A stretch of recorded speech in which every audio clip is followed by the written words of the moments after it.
1947, Northern Urals. In the heart of impassable mountains, where winter lasts for 9 months and a human trace is rare, the Special Department of the MGB received a report that sent a shiver down the spines of the most experienced Chekists.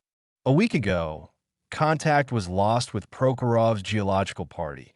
12 people sent to search for uranium ores in the area of an unnamed mountain range. People going missing in the taiga is a tragic but common occurrence. But not this time. The last radiogram that the border outpost managed to catch was fragmentary and frantic. Found an entrance in the rock, a perfectly even square, not man-made. Temperature abnormally high, warm air coming from inside, and a hum. Looks like at this point the connection was cut off. In the post-war years, filled with spy mania and fear of new enemy weapons, any unexplained phenomenon was viewed through the prism of state security. A secret German bunker? Testing American climate weapons? Sabotage? The versions multiplied, one more alarming than the other. The case was immediately classified as top secret and landed on the desk of Colonel Volkov, the head of the Special Department. A decision was made immediately. Send a special squad to the site, find out what happened to the geologists and what door they had found in the heart of the Ural Mountains. Captain Ognev was appointed commander of the detachment, a man of flint, a veteran of counterintelligence who had been through the entire war from Stalingrad to Berlin. Ognev did not believe in devils or ghosts, but he did believe in saboteurs, secret technologies, and human meanness. He was the ideal candidate for a task that required not only shooting, but also thinking, analyzing, and not giving into panic. To help him, he was assigned a young scientist from a closed research institute, a theoretical physicist named Beletsky, a boy just out of college but with a genius mind. He had to give a scientific explanation for what the detachment would encounter, if, of course, such an explanation existed. A squad of 10 fighters, Ognev and Beletsky, were dropped off by helicopter as close to the gorge as possible. The rest was on foot. The local Monsey guides who had taken them to the foot of the ridge flatly refused to go any further. They called this place the Gorge of Smokes and had avoided it for centuries. An old shaman, wrinkled like a baked apple, told Ognev in broken Russian, "You can't go there. The mountain breathes there. It takes souls. It doesn't return them." Ognev just waved it off. Superstition. But the deeper they went into the gorge, the stronger the feeling became that the old shaman was not so wrong. The anomalies began almost immediately. First, the compasses failed. The needles were spinning madly, as if they had gone crazy. Then the radio malfunctioned. Instead of the operator's voice, only white noise and a strange, low-frequency hum came from the speaker. A strong magnetic field. Beletsky stated matter-of-factly, trying to hide his own nervousness. Probably huge iron ore deposits. That explains both the interference and the compass readings. Ognev was silent. He felt that it was not the ore. The air was becoming different. Thick, heavy. Despite the severe frost, it was getting warmer with every step. The snow underfoot began to melt, turning into a dirty mush. The soldiers, dressed in heavy winter sheepskin coats, began to sweat. Temperature inversion? Geothermal spring? Beletsky muttered, but his scientific terms sounded less and less confident. Finally, they came out onto a small plateau, and they saw, in a monolithic granite rock, black and smooth as obsidian, there was a perfectly smooth, square opening, about 3 meters high, 3 meters wide. Its edges were so clear, as if they had been cut by a giant laser. No traces of explosives, no tools. Just a hole into another world. Warm, dry air was pouring out of the opening. It smelled of something strange. Ozone after a thunderstorm, heated stone, and a summer forest. And from there came that same low, vibrating hum that they had heard on the radio. The squad froze. Even the most seasoned fighters, who had been through fire and water, looked at this black square with superstitious horror. This was wrong. This should not have happened. What do you think this is, Beletsky? Ognev asked quietly. The scientist swallowed. I don't know, comrade captain. It contradicts all known laws of physics. Such a structure could not have formed naturally. And this temperature difference. Ognev came closer. He looked inside. There was no darkness there. From the depths of the opening came a soft, golden light, as if from the setting sun. But the sun was not visible. Prokhorov's group was here, said one of the fighters, pointing to the tracks at the entrance. Here are their things. Near the opening lay an abandoned ice axe, several empty tin cans, and a leather-bound field diary. Ognev picked it up. The diary belonged to the party leader, geologist Prokhorov. The last entries were made in a hurried, confused handwriting. October 15th. Found the entrance. Incredible. The structure is perfect. Temperature inside is plus 22 degrees, outside minus 30. The air smells like summer. The guys are scared. Me too. October 16th. We decided to go in. This is not a cave. This is different. The sky, the trees. But the sky is not ours. And the trees, they are looking. I can't explain it. October 17th. Kolya has gone crazy. He says the shadows of the trees move on their own. He saw faces in them. We try to go back. The entrance is gone. We're trapped. God, what kind of place is this? The last entry was almost unintelligible. It sings. The forest sings and calls. You can't listen. Ognev closed the diary. His face was impassive. Prepare weapons. Beletsky, you stay outside. Set up equipment. Maintain surveillance. If we don't return in 3 hours, transmit the code signal Omega to the center. That's an order. But comrade captain, carry out, Ognev snapped. He and 5 of his best fighters, having checked their weapons and equipment, stepped into the black square. The transition was instantaneous. There was no corridor, no tunnel. One step, and the icy Ural wind was replaced by a warm summer breeze. Another step, and they were standing not in a dark cave, but in the middle of a sunlit pine forest. The grass was soft and springy under their feet. Unfamiliar birds sang high in the sky. The air was filled with the scent of pine needles, flowers, and warm earth. The world they had entered was beautiful and absolutely impossible. The soldiers looked around in amazement. One of them took off his cap and wiped the sweat from his forehead. "Where are we, comrade captain?" he whispered. Ognev raised his head, and his heart skipped a beat. High in the blue sky, there was not one sun shining, but 2. One was the usual yellow. The other was smaller, crimson red. "We are not in the Urals, soldiers," he said quietly. "It seems we are not on Earth at all." They stood on the threshold of another world, and this world did not look welcoming. Despite the warmth and the sun, the forest exuded a primordial, alien menace. The trees stood too straight, their crowns unnaturally symmetrical, and the silence between the birdsong was somehow ringing, tense, as if the whole world held its breath and waited. What would you do in their place? Would you try to explore this strange, beautiful, and frightening world? Or would you look for a way back to the cold but understandable reality? Write in the comments what, in your opinion, is hidden behind this anomaly. Because Captain Ognev's squad has already made its choice. And this choice became the beginning of the end. The first step into another world for Captain Ognev's detachment was a step into madness. The icy Ural blizzard gave way to a warm summer breeze. The heavy sheepskin coats instantly became unbearable torture. The soldiers, stunned, stood rooted to the spot, unable to believe their eyes. A pine forest stretched out before them, bathed in the soft, golden light of two suns.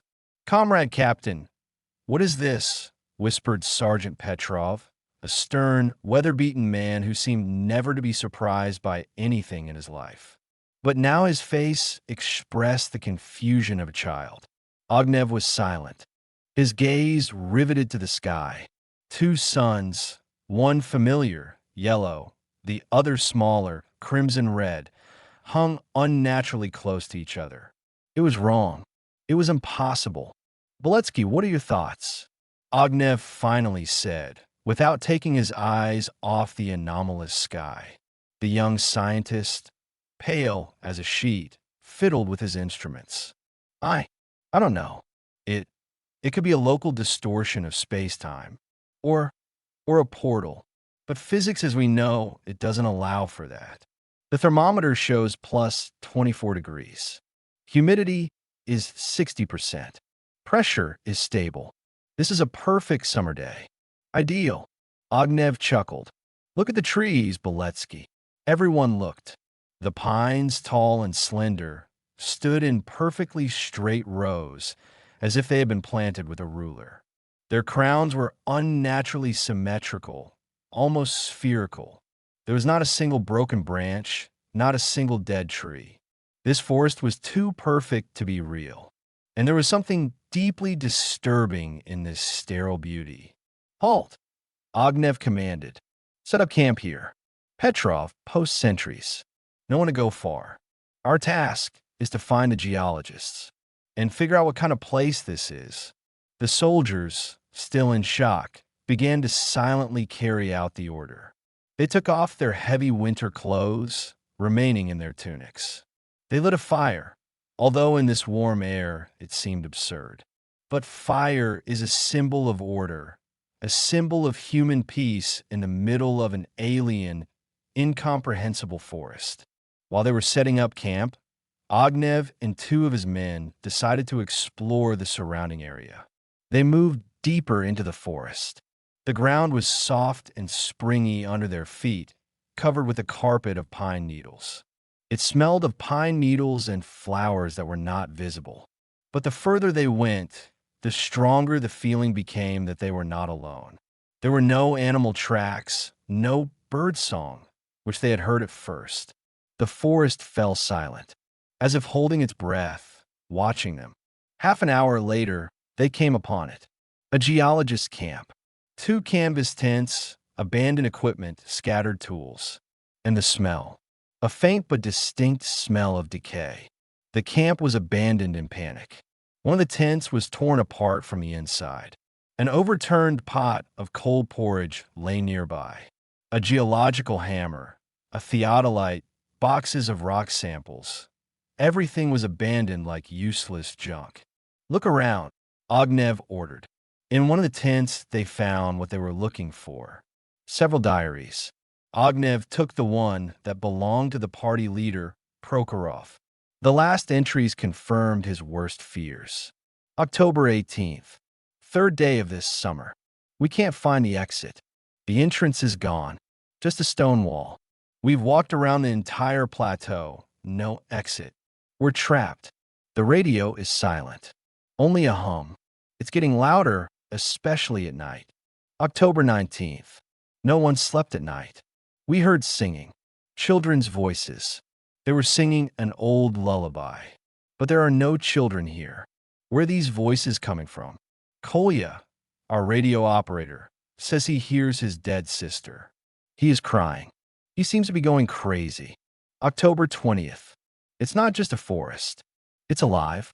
All of it. I've seen the shadows of the trees move on their own when there's no wind. They stretch out, reaching toward our camp. We light fires around the perimeter, but the shadows aren't afraid of the fire.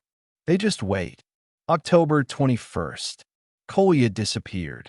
He just left the tent at night and didn't come back. We looked for him all day. We only found his felt boot at the edge of the forest.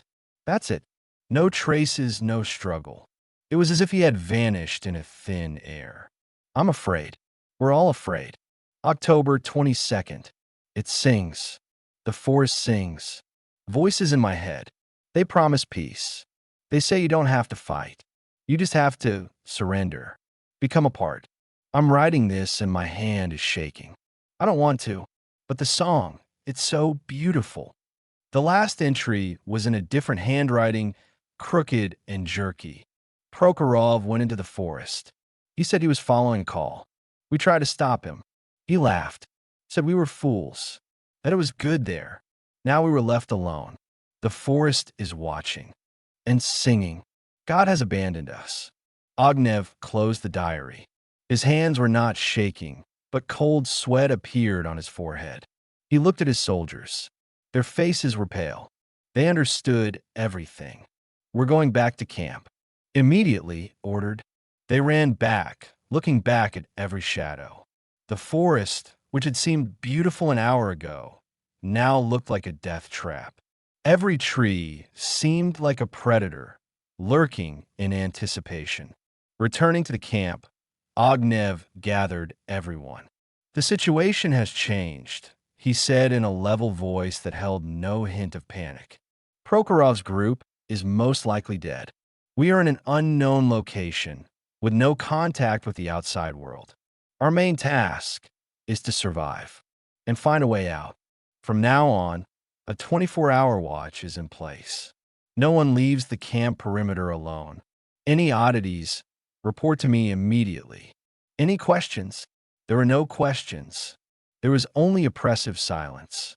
The first night in this world was a real test. As soon as the two suns disappeared behind the horizon, the forest came to life. Singing began. Those same children's voices that Prokhorov wrote about. They came from everywhere and from nowhere. They penetrated consciousness, awakened old memories, fears, hopes. One of the young soldiers, Private Sidorov, began to cry. He said that he heard his mother, who had died a year ago. She was calling him to her. Ognev had to slap him to bring him to his senses. And then the shadows appeared. They slowly crawled out from behind the trees, stretched out, wriggled like black snakes. They did not approach the fire, but their presence was felt physically. The cold that emanated from them penetrated to the bones. Beletsky, forgetting about fear, tried to record them with his devices. No radiation, no anomalous. They are not material, but they exist. It's a paradox. The entire night the squad spent in tension, fighting off fear and delusions. In the morning, when the two suns rose again, the singing and shadows disappeared. But the tension remained. Two fighters were on the verge of a nervous breakdown. Ognev understood that sitting still meant slow death. It was necessary to act. He divided the detachment into two groups. One remained to guard the camp, and the second, led by him, went in search of an exit. They decided to go in one direction until they ran into some obstacle. They walked for several hours. The forest was monotonous and endless. The same perfectly straight pines, the same soft ground underfoot. No hills, no rivers, no ravines. An ideal but dead world. It seems like we're going in circles, said Sergeant Petrov. Ognev took out the compass. The needle was still spinning madly. He looked at the suns. They weren't moving, as if they were frozen in one spot. Time flows differently here, Beletsky muttered, but doesn't flow at all. By evening they returned to the camp, having found nothing. But a new disaster awaited them. One of the remaining soldiers in the camp, Private Kuznetsov, had disappeared. He had simply gone to the stream for water 20 meters from the camp and had not returned. His comrades heard the scream, rushed to help, but found only an overturned pot near the water, and nothing more. Panic began to grip the squad. People looked at each other with suspicion. What if one of them was no longer who he seemed? What if this forest could not only kill, but also replace? Ognev knew he had to do something, otherwise the unit would fall apart. He read Prokhorov's diary over and over again, trying to find some kind of clue. And he found it. On the last page, scratched in pencil, was one word: tower. What is this tower? Where can I find it? And why did the geologist write this word? Was it the ravings of a dying man or a clue to the mystery? Write in the comments what you think this word means. And what would you do in Ognev's place? Continue searching in this forest of madness, or try to fortify the camp and wait for help that may never come? Your opinion is important because in the next chapter, the squad will make their choice. And this choice will determine their fate. The word tower, scratched on the last page of the geologist's diary, became both a beacon of hope and a portent of disaster for Ognev's squad. It was the only clue in this world where neither compasses nor logic worked. The goal was set: find this tower. Perhaps it was a radio tower, perhaps an observation post, perhaps the key to the exit, or to death. The days, if you could call them, that in a world with frozen suns became a monotonous nightmare. The discipline that Captain Ognev tried to maintain with an iron fist was cracking at the seams. People were changing. Long, dreamless sleeps were followed by hours of feverish insomnia. Soldiers shuddered at every rustle, looked at each other with hidden suspicion. The air in the camp became thick with unspoken fear and paranoia. The threat from outside was becoming more and more obvious. The nighttime singing was no longer just background noise. It had become personal. The soldiers began to hear the voices of their loved ones. Private Vasiliev, a young man from near Vologda, swore that he heard his younger sister, who had drowned in the river 2 years earlier, calling his name. He was eager to get into the forest and had to be tied up. Sergeant Petrov, a tough Siberian, sat down by the fire one night and began talking to empty space, addressing his father, who had died at the front. The forest played with them, pulling out the most painful splinters from the depths of memory, turning them into weapons. Beletsky called it targeted psychotropic influence. Ognev called it torture. The shadows had changed, too. Before, they had been just shapeless spots at the edge of vision. Now, they had taken shape. Sometimes at the very edge of the firelit circle, you could see a tall, hunched figure, or a small, childlike figure. They appeared for a moment and melted, but everyone who saw them felt icy fingers squeezing their heart. Small, inexplicable incidents began. A knife left on the table would end up under the bunks. A water bottle hanging on a nail would fall by itself. Someone had scattered cartridges near Ognev's tent at night. The captain understood that this was not just a poltergeist. It was the forest, or whatever controlled it, that was sowing discord, pushing them toward mutual distrust. And he was succeeding.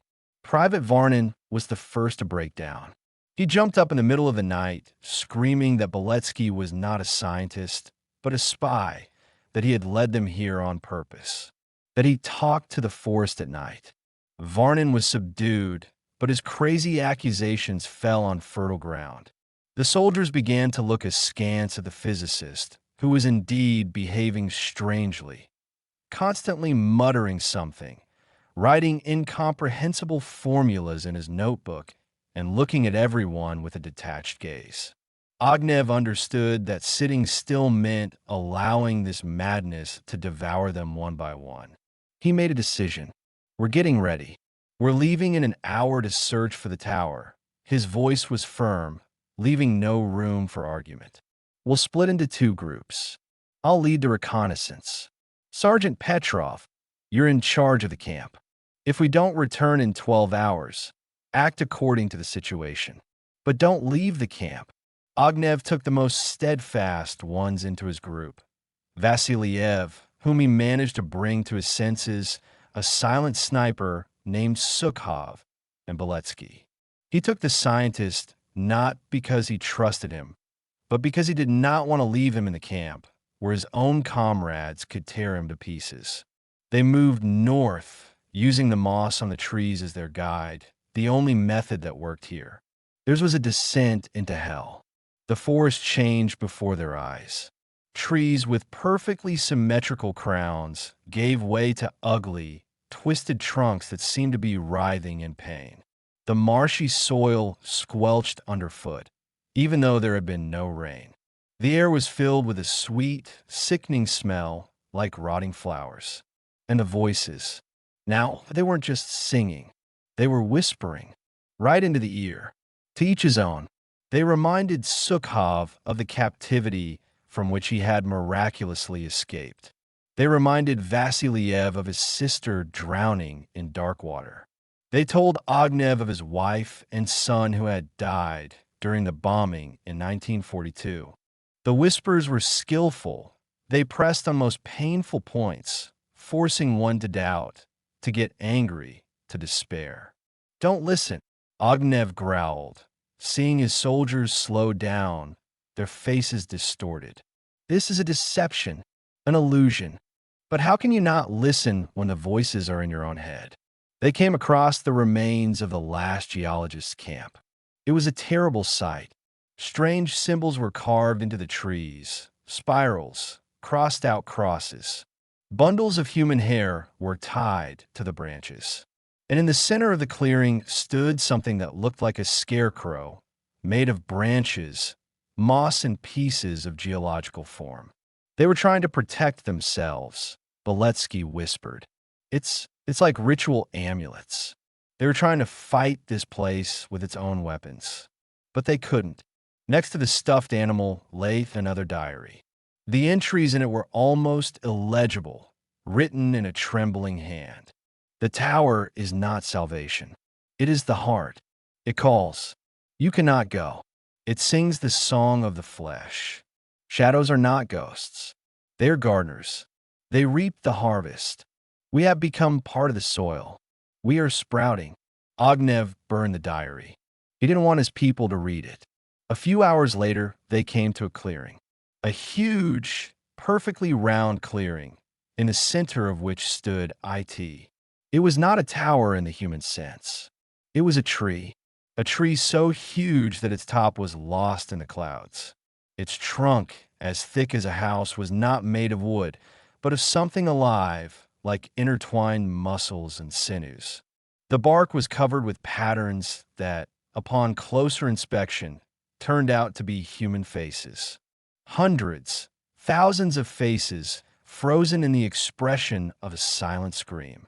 The tree emitted that same low, vibrating hum. It resonated with the body, with the bones, with every cell. It was the heart of this world. The tower. At the foot of the tree, entwined in its roots, sat the geologists.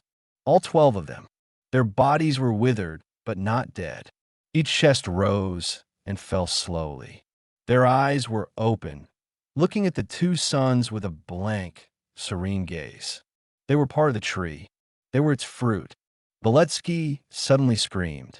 It was not a scream of fear, but a scream of insight. "I understand. I understand everything. This is not another world. This is not a portal. This is an organism. A single planetary organism. A silicate organic life form. And we're like bacteria to it. An infection. And it activated its immune system." He pointed with a shaking hand at the forest around him. "These trees are his nerve endings. This is his voice. And the shadows are his phagocytes. Killer cells that come to engulf and digest foreign elements." And as he spoke, the shadows separated from the trees at the edge of the clearing. They were no longer shapeless. They had taken on clear outlines. Tall, thin, with long sickle-like arms. They did not walk. They floated above the ground, surrounding them in a tight ring. Ognev and his fighters raised their machine guns. "Fire!" the captain shouted. But it was too late. The roar, coming from the tree, suddenly increased in volume, turning into a deafening roar. And thousands of faces, embedded in its bark, simultaneously opened their mouths in a silent, all-consuming scream. It wasn't a sound. It was a blow to the mind. The world in Ognev's eyes shattered into a million pieces. The last thing he thought before the darkness swallowed him was, so this is what silence sounds like when hope dies. What happened next in the clearing at the foot of the living tower? Was anyone able to survive the attack of this world's immune system? And what happened to the group that remained in the camp? Write your versions in the comments, because the next chapter will be about the consequences of this terrible discovery. The darkness that swallowed Ognev at the foot of the living tower was short-lived. He woke up from the sharp smell of ammonia. Beletsky, pale but alive, was shaking him by the shoulder. The wounded were groaning nearby, Sniper Sukhov and Soldier Vasilyev. The other two soldiers were gone. They had been swallowed by the shadows, or by the tree itself. They retreated, Sukhov croaked, clutching the wound on his side. When he lost consciousness, the hum stopped, and the shadows, they simply dissolved.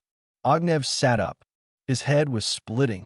The silent scream of thousands of faces from the bark of the tree still rang in his ears. He looked at the tower. It stood there, as if nothing had happened, majestic and terrifying. But something had changed. It no longer hummed. It was silent, as if it had had its fill. "She let us go," Beletsky said, his voice shaking. "I think it was a show of force. A warning. She showed us that we were nothing to her, and that she could destroy us at any moment." They bandaged their wounds somehow, and, supporting each other, trudged back to camp. The way back seemed even more eerie. The forest was silent. The voices, the whispers, the singing disappeared. Even the ordinary sounds, the rustling of leaves, the cracking of branches, disappeared. There was absolute dead silence, as if the whole world held its breath. When they reached the camp, they were met by ashes. All the tents were burned. Things were scattered, and on the ground, in the middle of the camp, lay Sergeant Petrov and 3 other soldiers. Dead, but not from wounds. There was not a scratch on their bodies. Their faces were calm, almost serene, but their eyes were wide open and looking at the sky with an expression of such horror that Ognev, who had seen everything in war, felt sick.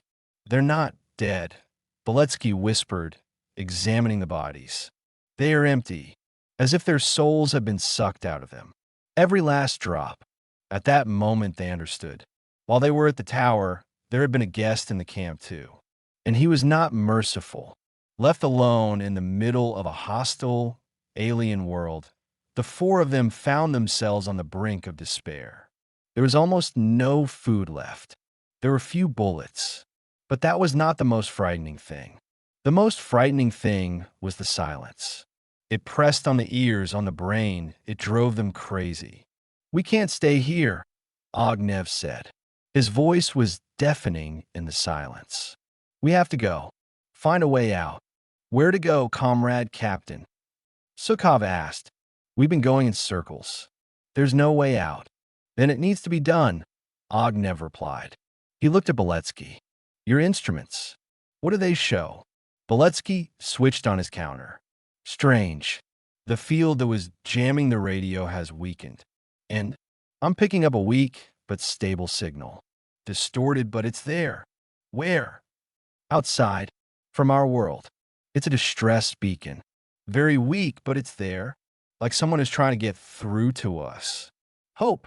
Small, ghostly, but hope." "We're following the signal," Ognev decided. They walked for 2 days. The silence gave way to other sounds. The forest began to whisper again. But this time, it was not a deception, not an illusion.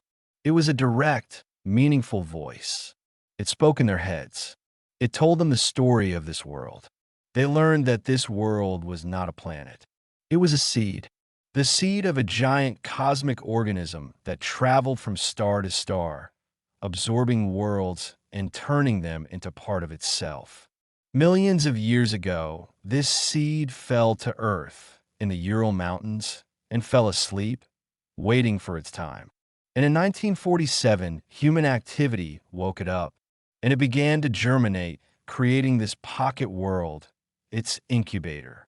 They learned that the tower was its brain, and the shadows were its immune system, and the people it consumed were its food. Their emotions, their memories, their souls, all fuel for its growth. The voice was calm and dispassionate. It was not threatening. It was simply stating facts. It was explaining the laws of the new universe they found themselves in. Why are you telling us this? Ognev asked, addressing the void. Because you're the first to have made it this far, the voice replied. The first to survive our first contact. You're interesting. You're more than just food. You can become something more. How? Part of us. Not just digested energy, but cells of our consciousness. You will retain your individuality, but become part of a single whole. You will gain immortality and knowledge you never dreamed of. It was an offer I couldn't refuse. Eternity, omniscience, peace. No, said Ognev. Why? The voice was surprised. Because we are people, and people don't give up. The voice fell silent, and then they saw it. The source of the signal. It was not a beacon. It was a door, the same black square that had led them here. It hung in the air in the middle of the clearing, flickering and distorting the space around it. It was a way out, and it was a trap. They came closer. The doorway blew cold, the cold of their home world. They could see the snow-covered cliffs, smell the frosty air. Home was so close. Don't believe it, Beletsky whispered. It's an illusion. As soon as we step in there, it will swallow us up. I know, Ognev said. He looked at his comrades, at their exhausted, dirty faces, at the wounds, at the madness in their eyes. They were at their limit. He took the radio out of his pocket. It had been silent all this time. But now, near the opening, it came to life. A crackling sound came from the speaker, and then a voice. The voice of the operator from their outpost. Base calling Omega. Base calling Omega. Can you copy? Over. It was not an illusion. It was a real connection. Omega in touch, Ognev replied. His hand was clutching the radio so tightly that his knuckles were white. We found the target. Threat confirmed. Class top. What should we do, Omega? We see you on radar. What is this anomaly? Ognev looked to the black square, at the alluring cold of his native world, at his people who looked at him with hope. And he made a decision, the only right one. Base, listen to my final order, he said clearly, emphasizing each word. Activating Omega Protocol. Complete elimination of the square. Coordinates. He dictated the coordinates that Beletsky's instruments showed. Use maximum charge. Leave nothing behind. That's an order. Over and out. He turned off the radio. Comrade Captain, what have you done? Beletsky shouted. They're going to hit us. I know, Ognev said. He looked at his men. This is the only way to destroy this creature. Together with us. Sorry, guys. They stood before the black square, awaiting their fate. And at that moment, the voice in their head screamed. For the first time, it screamed not from strength, but from fear. What are you doing? You will destroy both yourself and me. Yes, Ognev replied. Exactly. Welcome to Earth, you bastard. They didn't see the flash. They just felt the world around them begin to disintegrate into atoms. Like a summer forest, two suns, a living tower, all of it burned in a blinding flame. And at the last second, Ognev smiled. They lost, but they did not give up. In the center, in Moscow, Colonel Volkov looked at the map, where the Ural Mountains had once been. A huge crater now gaped. He listened to reports of a powerful explosion of unknown origin. He knew what it was. They did it, he said quietly. They saved us all. He opened the safe, took out a folder labeled The Gorge of Smokes, and placed it in the fire. No one was to know about this. Ever. The secret was to die with those who revealed it. Do you think Ognev was right to sacrifice himself and his people? Could another way out have been found? And what if the explosion did not destroy this world, but only made it lie low so that one day it could sprout again. Write in the comments. Your opinion is very important for the ending of this story. The decision had been made. Captain Ognev's final order, broadcast over the airwaves, was more than just a report. It was a death sentence. For himself, for his people, for this impossible alien world locked in the heart of the Ural Mountains. They stood in a clearing before a shimmering black square, and time seemed to have stopped. Now all they could do was wait. Wait for the fire to come from the sky and wipe them off the face of the earth. The silence that followed the radio being turned off was more terrible than any scream. The three surviving soldiers, the scientist Beletsky, the sniper Sukhov, and the young Vasiliev, looked at their commander. There was no reproach in their eyes, only devastation and a dull, submissive readiness for the end. They had been through hell, and this last step was only the logical conclusion of a journey. But the forest was not going to remain silent. The voice that had spoken to them with cold, distant curiosity had changed. Calmness had given way to fury. Not just a whisper was heard in their heads, but a deafening, multi-voiced roar, full of panic and primal rage. Fools! What have you done? You will destroy everything. You will destroy US. The vibrations coming from the living tower grew so strong that the ground beneath their feet began to shake. The trees around the clearing began to sway as if in a hurricane, although there was no wind. This world, this organism, realized that it was in mortal danger and threw all its forces into defense. It no longer played, studied, or seduced. It attacked. The psychic assault was monstrous. The forest no longer whispered memories. It hurled them in their faces like hot coals. It opened up the deepest, most festering wounds in their souls and turned them inside out. Sniper Sukhov, silent and impenetrable, suddenly fell to his knees and screamed. He was there again, in 43, near Kursk, in a trench littered with the bodies of his comrades. He saw their dead, glassy eyes, heard their death rattles. But now they weren't just lying there. They were getting up, walking toward him, stretching out their bloody hands and whispering, "Why did you survive, Sukhov? Why are you alone? Come to us. Your place is here." Private Vasiliev, still a boy, saw his drowned sister.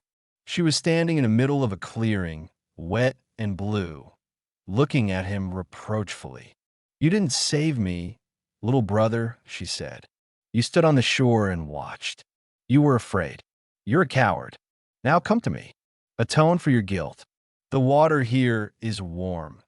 Vasiliev, sobbing, crawled toward her, and Ognev had to hit him in the face to bring him to his senses. Beletsky, a scientist, an atheist, a materialist, faced the worst horror for him, the complete collapse of his universe. The forest before his eyes ceased to be a forest. It disintegrated into fractals, into impossible geometric figures. Two suns turned into black holes sucking in light.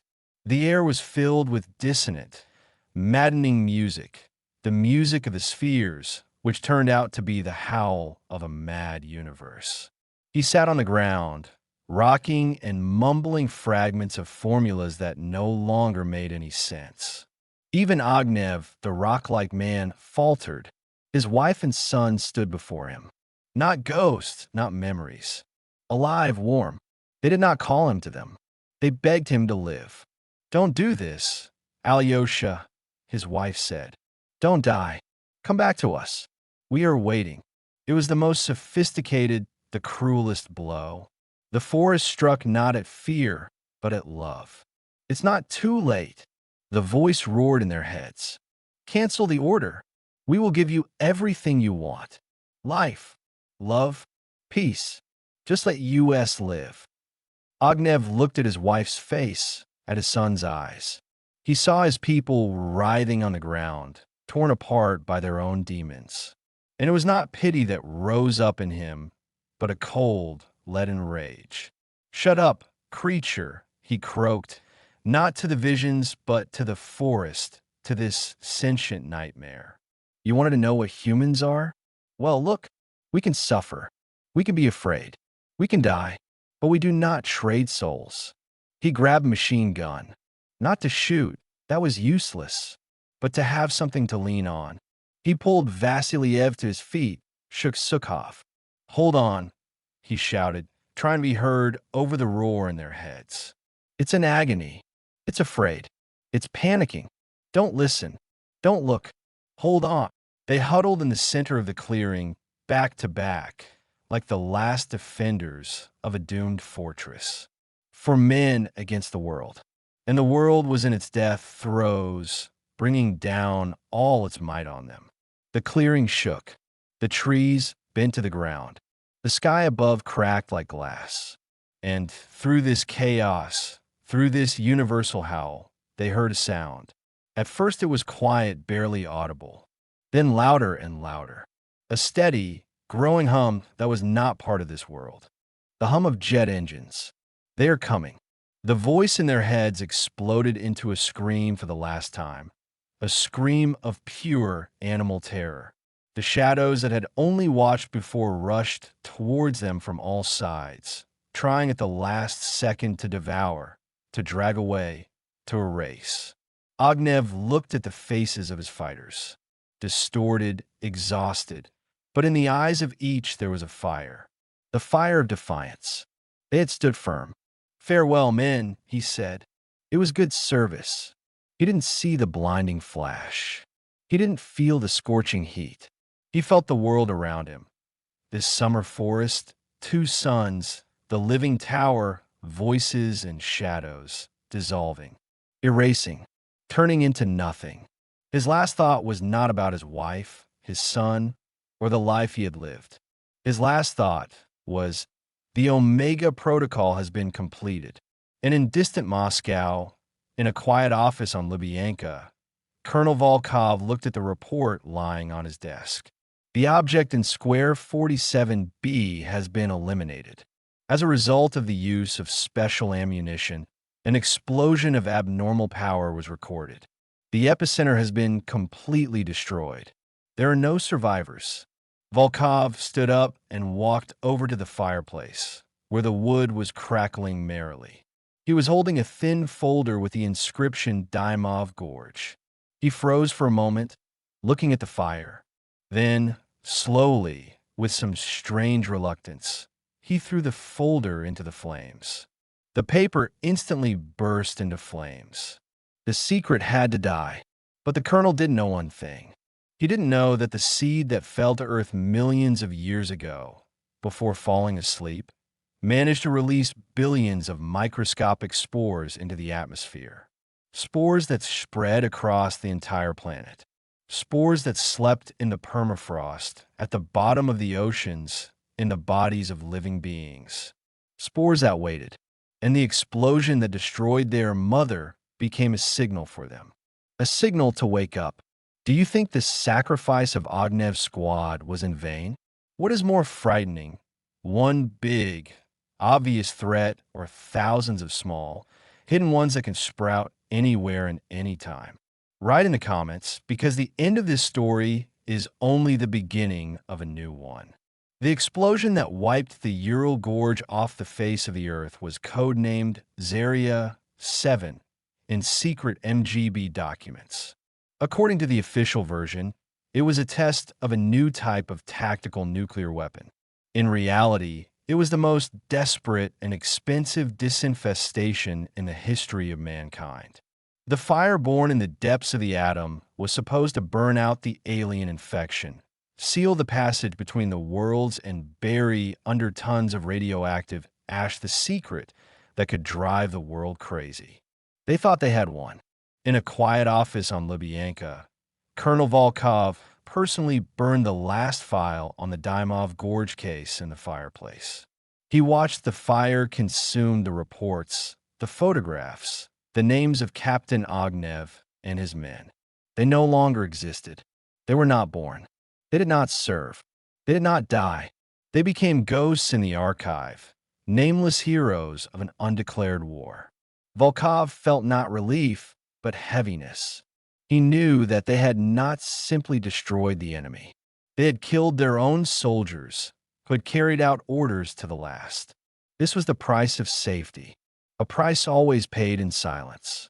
For decades, secret commissions worked in the area of the explosion.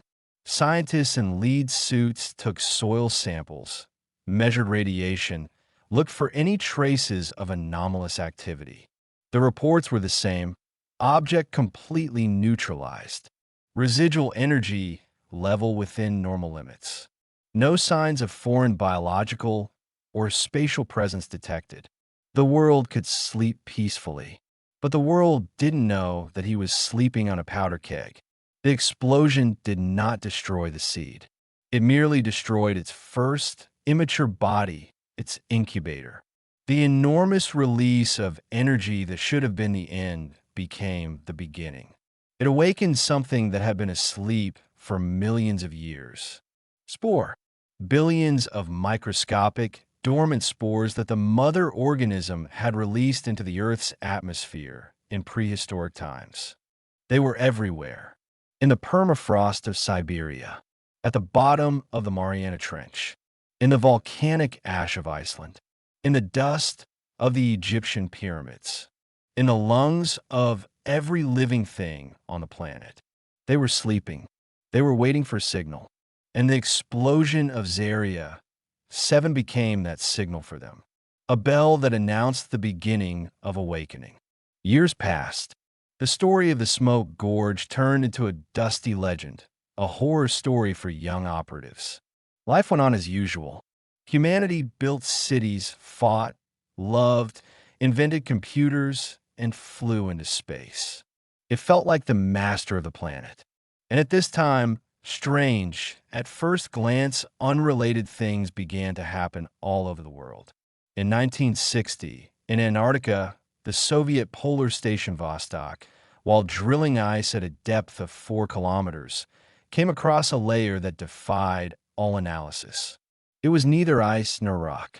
It was an organic structure, similar to a giant mycelium, which, when in contact with heat, began to glow faintly and emit a low-frequency hum.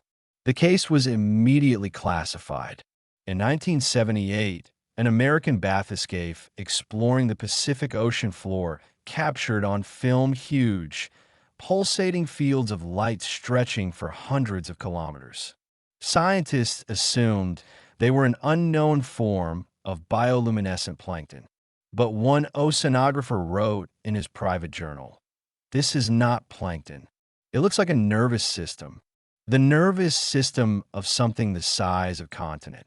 In 1995, in a remote Amazonian village, all the inhabitants, from babies to old people, began to draw the same picture on the walls of their huts in one night: 2 suns in the sky.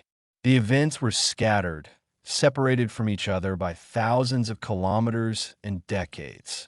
No one saw a system in them. No one, except for a handful of people in secret agencies of different countries who kept silent. They understood that these were symptoms. Symptoms of a slow but inevitable awakening. The immune system of the planet, awakened by humanity, was beginning to prepare for its work. Present day.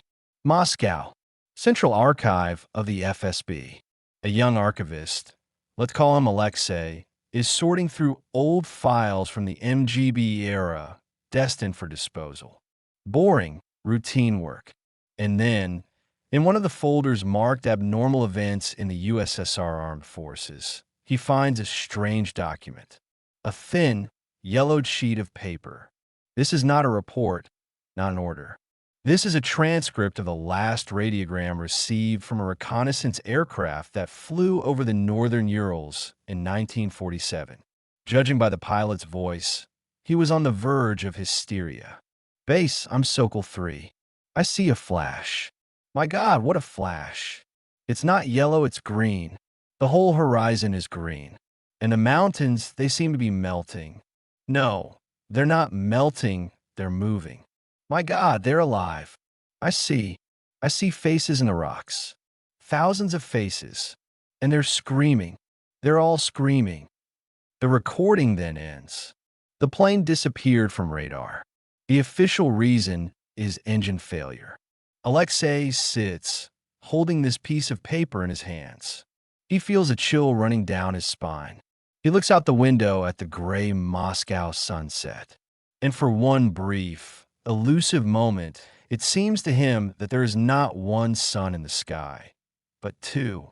One is the familiar one, setting behind the horizon. And the second is small, crimson, barely noticeable like a dot from a needle prick. Obsession. He shakes his head. Tiredness. He gets up to close the window and hears it. Quiet, barely perceptible singing. Like a children's choir coming from somewhere far away. Or from inside his own head. The story of the smoke gorge is over. But the war is not. It will not be fought on the battlefield with tanks and missiles. It will be fought in the minds of each of us, for the right to remain human, for the right to have our own separate I. And the main question now is not what the taiga or the ocean hides. The main question is what you yourself hide, in the depths of your soul. Can you stand when you hear this call? This beautiful, soothing song of unity? Write in the comments what you think. Was the sacrifice of Ognev's squad a feat or a monstrous mistake that only accelerated the inevitable? And what would you do if you one day realized that the world you live in is not yours?